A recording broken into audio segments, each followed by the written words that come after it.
ఒక గ్రామంలో బట్టలు ఉతకాలంటే రజక సోదరులు, లేదు ఒకరికి చెప్పులు కుట్టాలంటే మాదిక సోదరులు, అదేవిధంగా మరి నాయ బ్రాహ్మణులు, ఈ కుల వృత్తిదారులు అందరూ లేకోకుండా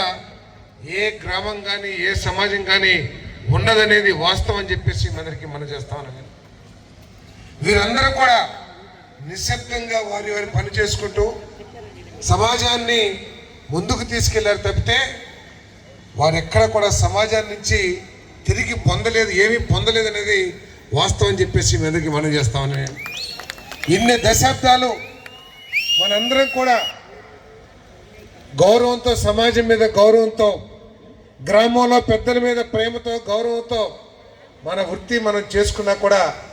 ఇప్పుడు కూడా స్వాతంత్రం వచ్చిన 75 సంవత్సరాల తర్వాత కూడా మన బలహీన వర్గాల హక్కుల్ని కాలరాయటానికి, హక్కులు ఇవ్వటానికి కూడా నిరాకరించే పరిస్థితులు ఈరోజు ఉన్నాయంటే చాలా బాధాకరం అని చెప్పేసి మనం చేస్తాం.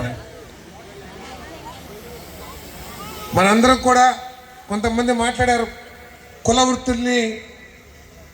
అంతగా సపోర్ట్ చేస్తున్నారు చాలామంది యాదవుల సభ